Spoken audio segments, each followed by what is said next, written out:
Welcome to Vijay Singh classes. So हम class 12th maths chapter number 3 matrices को पढ़ रहे थे, ठीक है, जिसमें हमने लास्ट वीडियोस में what is matrices, transformations of matrices and types, addition, subtraction and multiplication, हमने इन कुछ टॉपिक्स पर बात की थी, ठीक है। आज का जो नया टॉपिक है वो है transpose of matrices, transpose of a matrix, ठीक है। ट्रांसपोज होता क्या है इसके बारे में पहले समझेंगे, देखेंगे। ट्रांसपोज का मीनिंग है इसमें कि कोई भी एक मैट्रिक्स आपको गिवन होगा, ठीक है, कोई भी एक मैट्रिक्स आपको गिवन होगा। सपोज वो मैट्रिक्स है 2x3 का, ठीक है, कोई भी एक मैट्रिक्स है वो 2x3 का है। तो ट्रांसपोज मीनिंग होता है कि रो जो है वो उसका कॉलम में कन्वर्जन, रो का कॉलम में जो कन्वर्जन होगा उसे हम कहेंगे ट्रांसपोज, या फिर सेकेंड लैंग्वेज कहते हैं तो कॉलम का रो में कन्वर्जन। अगर रो कॉलम में कन्वर्ट हो रही तो ऑब्वियसली बात है कि कॉलम भी किस में कन्वर्ट हो रहा है, रो में कन्वर्ट हो रहा है। तो रो का कॉलम में कन्वर्जन या कॉलम का रो में कन्वर्जन क्या कहलाता है, ट्रांसपोज ऑफ अ मैट्रिक्स, ठीक है। तो इससे क्या होता है, देखिए ए है अगर एक 2x3 का, ठीक है, ट्रांसपोज करेंगे तो रो कॉलम में कन्वर्ट, तो किस में आ जाएगा, देखो ध्यान से, ये रो है कॉलम है, तो 3x2 का मैट्रिक्स फाइंड हो जाएगा, ठीक है। क्लियर है इतनी बात।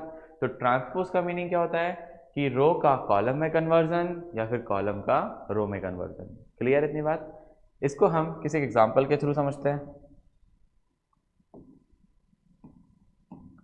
जैसे मैंने एक मैट्रिक्स लिया, ठीक है, 1 4 6 7 8 9, ठीक है। कितनी रोज है इसमें, 1 2, एंड कितने कॉलम है, 3। तो ये कितने बाय कितने का मैट्रिक्स हो गया, ये हो गया 2x3 ऑर्डर का मैट्रिक्स। क्लियर है इतनी बात, ठीक है। क्या क्या एलिमेंट्स लिए आपने, 1 4 6 7 8 9, ठीक है। हमें क्या निकालना है, ट्रांसपोज। या तो आप ट्रांसपोज को ए के ऊपर डैश या फिर ए के ऊपर टी से भी डिनोट कर सकते हैं। ट्रांसपोज को हम किससे डिनोट कर सकते हैं, ट्रांसपोज को हम ए के ऊपर डैश या फिर ए के ऊपर टी, ए या फिर कोई भी मैट्रिक्स हो सकता है, बी सी डी, जो भी आपको क्वेश्चन के अंदर गिवन हो वो कोई भी मैट्रिक्स हो सकता है। क्लियर है इतनी बात। तो ट्रांसपोज का मीनिंग है रो का कॉलम में कन्वर्जन या फिर कॉलम का रो में कन्वर्जन, ठीक है। चलो हम इसको आगे देखते हैं। अब देखेंगे, हमने इसका निकाला ट्रांसपोज, ठीक है। तो ट्रांसपोज क्या कहती है कि रो का कॉलम में कन्वर्जन, तो ये आपकी पूरी रो है, ठीक है। तो रो आ जाएगी कॉलम में 1 4 6, देखेंगे ध्यान से, रो आ गई कॉलम में, then second row 7 8 9, order change हो गया, ऑर्डर हो गया 3x2, ऑर्डर क्या हो गया 3x2, देखेंगे ध्यान से, 1 2 3, 3 रोज एंड 1 2, 2 कॉलम, तो ऑर्डर भी चेंज हो गया और रो कॉलम में कन्वर्ट हो गई और कॉलम रो में कन्वर्ट हो गई। इसे हम कहते हैं ऑर्डर ऑफ मैट्रिक्स। क्या कहते हैं इसे हम, order of matrix, sorry transpose of matrix. क्या कहते हैं इसे हम, ट्रांसपोज ऑफ मैट्रिक्स, ठीक है। अब आगे हम बात करेंगे इसकी कुछ प्रॉपर्टीज की बात करते हैं।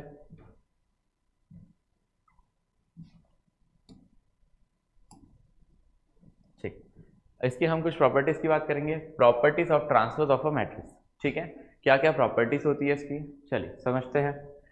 पहली प्रॉपर्टी होती है कि आपने अगर ए का ट्रांसपोज फाइंड किया है, अगर आप उसका भी ट्रांसपोज फाइंड करेंगे तो वो होगा जो मैट्रिक्स आपका क्वेश्चन था। मतलब ट्रांसपोज, अगर ए ट्रांसपोज का ट्रांसपोज फाइंड करेंगे तो वो किसके इक्वल आएगा, बोलो, ए के इक्वल आएगा। क्लियर है। ए का आपने ट्रांसपोज फाइंड किया तो रो कॉलम में कन्वर्ट हो गई, अगेन आप करोगे तो जो रो थी फिर से कॉलम में कन्वर्ट हो जाएगी, तो वापस से वो वही मैट्रिक्स बन जाएगा जो क्वेश्चन में गिवन होगा। क्लियर है इतनी बात। चलो सेकेंड प्रॉपर्टी की बात करते हैं, ए प्लस बी का whole transpose is equal to A transpose plus B transpose is equal to A transpose plus B transpose. A plus B, जैसे आपने पहले क्या करेंगे, आप ए और बी को क्या करेंगे, ऐड करेंगे, देन उसका ट्रांसपोज फाइंड करेंगे, ठीक है। ए और बी को ऐड किया, फिर आपने उसका ट्रांसपोज फाइंड किया, किसके इक्वल होगा, ए का transpose then addition of B का ट्रांसपोज। क्लियर है इतनी बात। आप ए ट्रांसपोज फाइंड करेंगे, बी ट्रांसपोज फाइंड करेंगे, दोनों को ऐड करेंगे तो उसकी वैल्यू ए प्लस बी के होल ट्रांसपोज के इक्वल आएगी। क्लियर है इतनी बात। चलिए थर्ड प्रॉपर्टी की बात करेंगे, अगर के ए का whole transpose is equal to K A transpose. Clear है? के ए का whole transpose equal to K A का ट्रांसपोज। कैसे होता है? जैसे सपोज कोई एक ए मैट्राइसिस होगा, ठीक है, तो पहले मैंने के का इनटू किया, फिर मैं उसका ट्रांसपोज फाइंड करूंगा तो एक मैट्राइसिस आएगा, ठीक है। इधर क्या करना है आपको? के ए ट्रांसपोज है, आप पहले ए ट्रांसपोज फाइंड करेंगे, तो जो ए ट्रांसपोज आएगा उसमें आप के का इनटू कर दीजिएगा, तो जो दोनों की वैल्यूज आएंगी वो दोनों कैसी होंगी? इक्वल। कैसी वैल्यूज होंगी? इक्वल। क्लियर है बात? चलिए फोर्थ पॉइंट देखेंगे हम। फोर्थ पॉइंट कहता है ए बी का whole transpose is equal to B transpose into A transpose, multiplication of B transpose and A transpose. Clear है बात? तो चार प्रॉपर्टीज थी ट्रांसपोज ऑफ मैट्रिक्स की, ठीक है। फर्स्ट प्रॉपर्टी क्या कहती है कि ए ट्रांसपोज का ट्रांसपोज किसके इक्वल होगा? ए के इक्वल होगा। सेकेंड प्रॉपर्टी क्या कहती है? ए प्लस बी का transpose is equal to A transpose plus B transpose. Third property क्या कहती है? के ए का whole transpose is equal to K A का transpose. And the fourth property is A B का whole transpose is equal to B transpose and A transpose. Clear है इतनी बात? ठीक है, आप इन प्रॉपर्टीज को अच्छे से नोट डाउन कर लीजिए।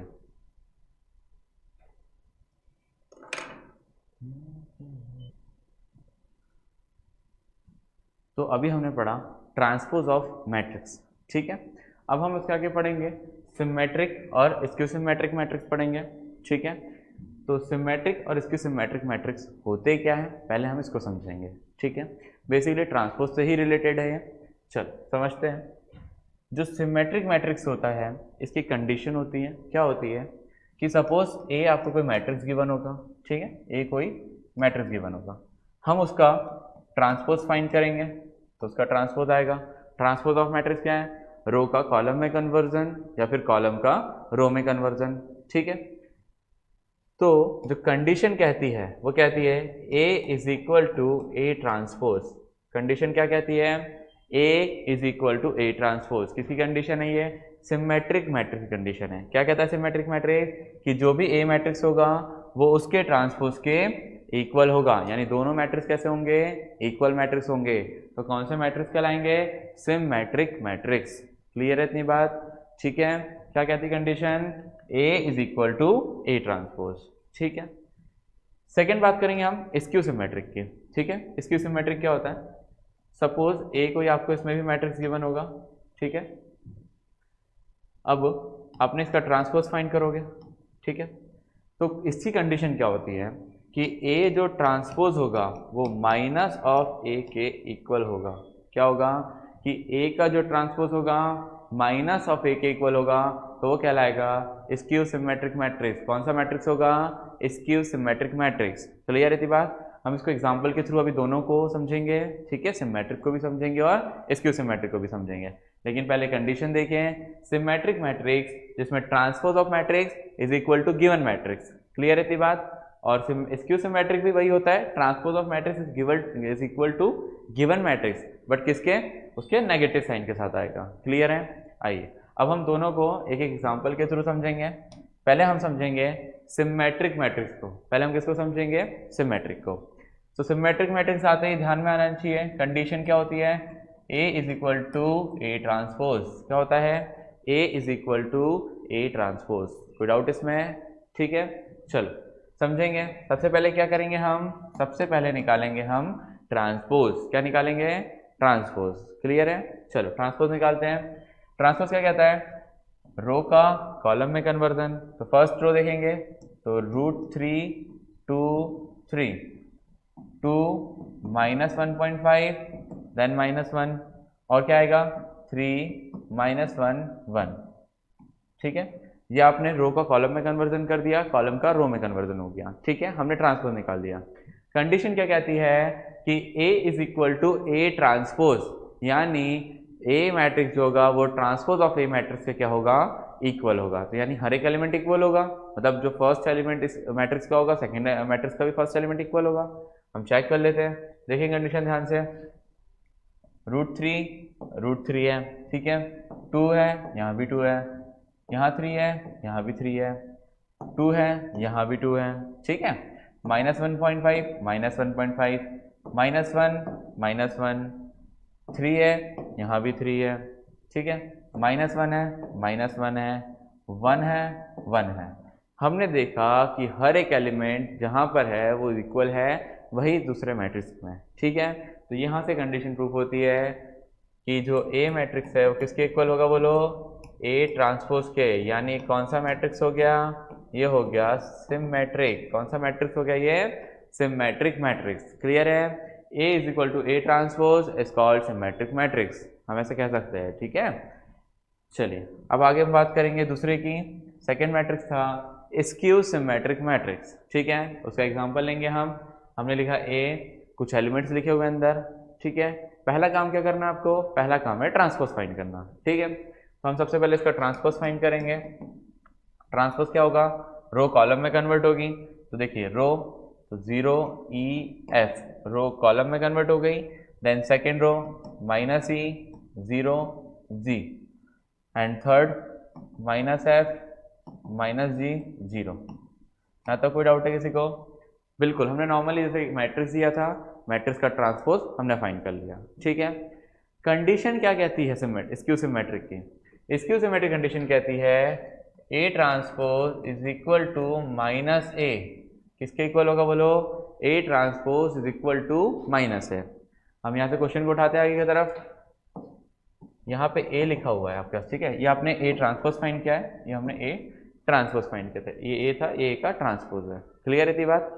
तो -A लिख रहा है, तो देखो अगर ध्यान से देखोगे तो 0 0 के इक्वल है, ई है, बस किसका फर्क है, साइन का फर्क है, ठीक है। ये भी ई है, ये भी ई है, लेकिन बस साइन का चेंज है। सेम एफ है, ठीक है। तो ऐसी कंडीशन देखो, अगर हम इसमें से माइनस निकाल लें तो ये वापिस ई बन जाएगा, माइनस निकाल दे एफ बन जाएगा, यहाँ से माइनस निकाल दे जी बन जाएगा नॉर्मल। तो हम देख रहे हैं कि बाकी एलिमेंट 0 है, बाकी तो कोई फर्क नहीं पड़ेगा। अगर हम माइनस कॉमन निकाल दे तो माइनस वाले प्लस में कन्वर्ट हो जाएंगे और प्लस वाले माइनस में कन्वर्ट हो जाएंगे। आप देखोगे तो ये जो एक इतना ट्राइंगल टाइप में बना है वो पॉजिटिव है, यहाँ नेगेटिव है, ये नेगेटिव है, ये पॉजिटिव है। अगर हम माइनस कॉमन निकालें तो नेगेटिव पॉजिटिव में कन्वर्ट हो जाएगा, पॉजिटिव नेगेटिव में कन्वर्ट हो जाएगा। चलिए देखते हैं हमने इसमें से माइनस कॉमन निकाला, तो माइनस कॉमन निकालने का क्या फर्क पड़ेगा, 0 -E -F। देखेंगे ध्यान से, माइनस निकालने का क्या फर्क पड़ेगा, यहाँ रहेगा 0 -E, माइनस आपने कॉमन निकाला, माइनस बाहर गया, E माइनस कॉमन निकाल दिया, F, ठीक है, माइनस कॉमन निकाल दिया F, E निकालेंगे तो -E, F देखेंगे तो -F, ठीक है।